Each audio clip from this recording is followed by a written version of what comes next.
Moving on from the SS bathhouse and barracks, I travel a short distance over the Havel-Oder waterway and pay a visit to what is left of the abandoned buildings that made up the SS bakery. Travelling a few hundred metres from the bakery along the canal, I come across to where the SS Klinkerwerks and satellite camp used to be. I then move to the other side of the canal and check out the Funkbunker Karo Ass, which was once an SS communications bunker. We shall also look at this mysterious green ring near the bunker and what possibly created it. Now we've had a look at what's left of the SS barracks and boiler house and baths. Let's move on a little bit, which is not far away, to the SS bakery. Right, I'm heading to the SS bakery. Have a quick look round here and then move on. As you can see, it's all been sealed off now. I can see why, it looks dangerous. There's a cellar, and what you see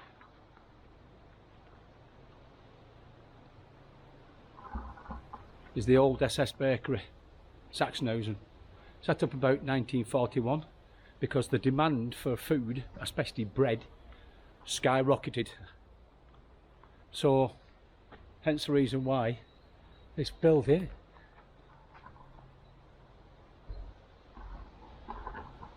was set up. Set up in 1941, this bread manufacturing machine here was actually called the German Grocery Corporation. It was some kind of subsidiary of the SS itself. Around 80 concentration camp workers worked here from Sachsenhausen, roughly about 2.5 kilometres away. They had to march here every day, and when the shift finished they had to march back. They were a mix of Poles, Latvians, even Germans, no doubt political prisoners.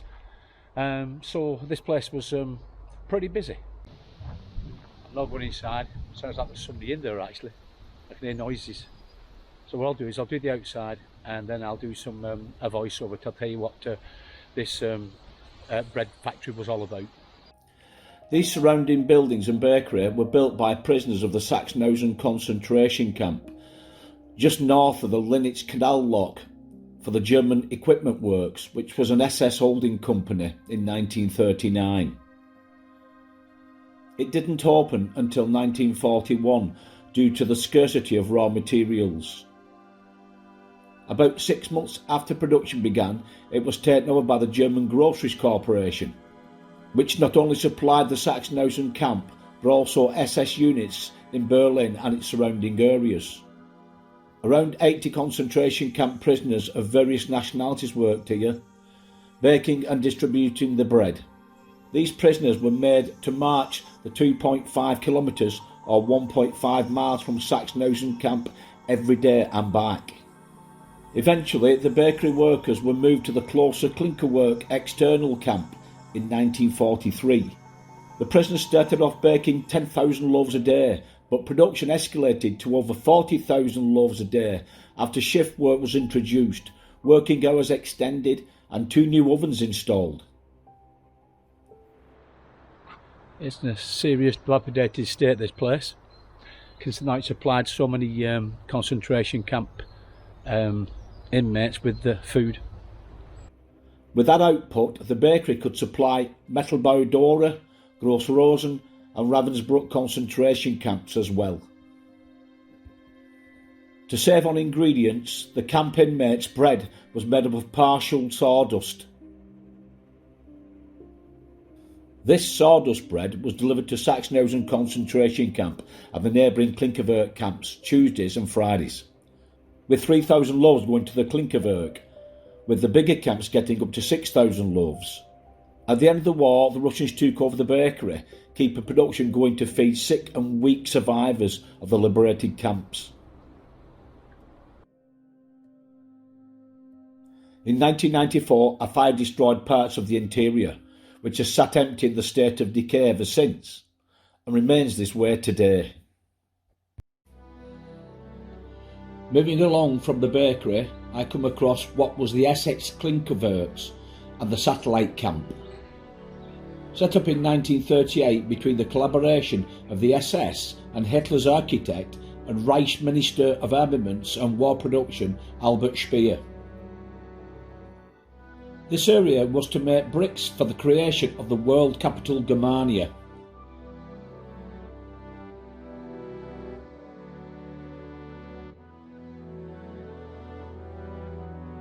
There is nothing much left of the buildings now. However, there are a few series of 16 panels with pictures and writing, both English and German, depicting what happened here in World War II.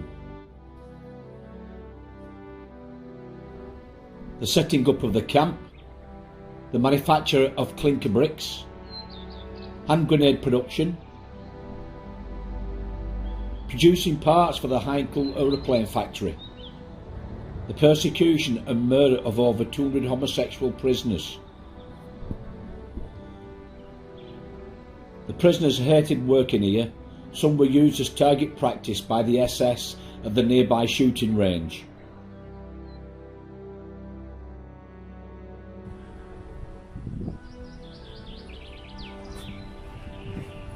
Dead prisoners were said to be wheelbarrowed back to Sachsenhausen to be disposed of. In 2015, the Klinkerwerks Satellite Camp Memorial was set up, not far away from the Klinkerwerk docks. Steel panels erected were in quotations by survivors. A memorial in the middle, built with clinker bricks in the shape of a triangle, commemorated the murder of homosexual prisoners. There's more information in the description below.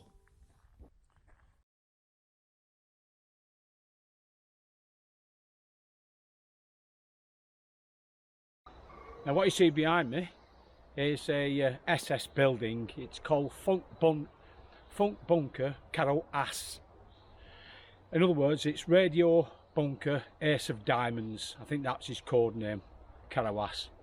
The SS built it in this woodlands to try and stop enemies from seeing it above. Their intention was to build 115 different buildings around this area, so they couldn't be seen by the Allies, but by 1942 there was only 41 built. Now as far as I know, you can't get inside this bunker. Apparently the local authorities sealed it all up with concrete, probably to stop the locals getting hurt and people like me.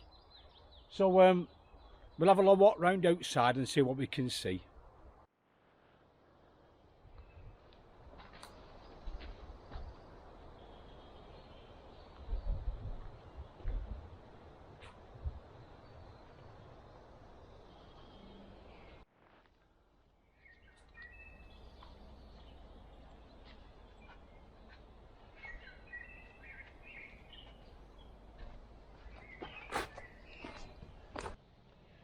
Now this was a communications bunker with a really large antenna somewhere over there, I think. We're going to have a look for the remnants of that afterwards as well. Apparently it had at least 2 floors, upstairs and downstairs, and maybe even a cellar. Apparently it wasn't a good idea to build these bunkers in a forest. First of all, mosquitoes. Secondly, the Allies spotted it, not because they couldn't see it through the trees. There were roads going into the building and suddenly they just disappear, and they're thinking, hey up, what's that? I'll tell you what, let's bomb it just in case.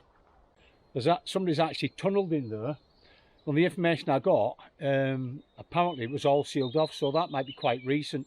There's also a memorial, or I should say people have put stuff there, because obviously the SS killed a hell of a lot of people in these concentration camps.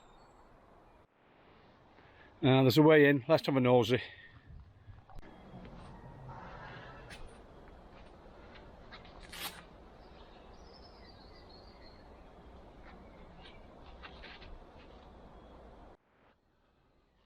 This is what's inside, 1,001 mosquitoes.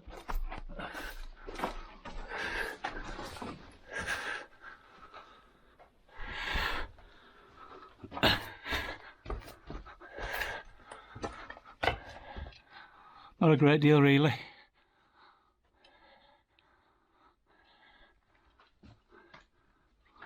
The Russians blew this up.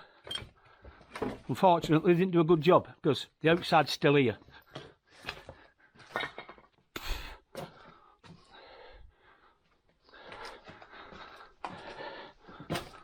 didn't expect to get him, to be honest with you. Wow.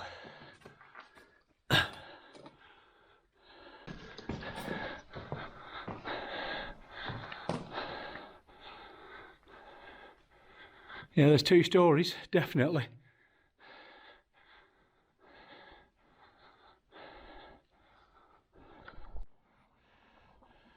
After the war, 1945, the Russians took over this place.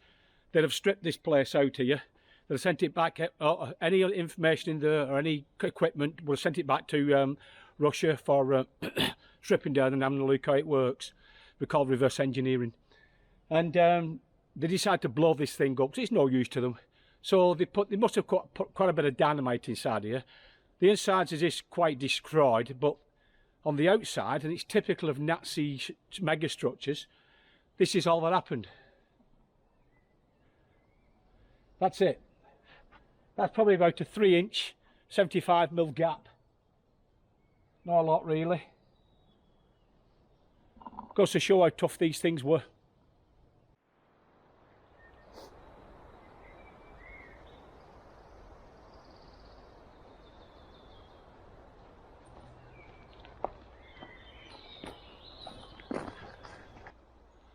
Another unusual thing about this this funk bunker, this radio bunker, is that we know where the tower was.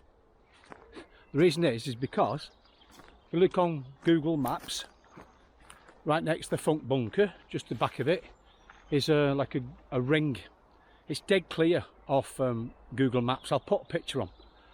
And apparently, where the mast used to be, how tall it was, no doubt you have some kind of ground anchor to hold it in place, just in case of bad weather. But the circle, which is clear, which I'm walking around now actually, is called a ground ring. Apparently it's got metal underneath it. And the idea of that is try and earth the actual radio mast itself. So in other words, it's a ground rod really, more than anything else. And as I said before, it's so that if lightning does strike it, it'll earth it straight away. And here the ground anchors.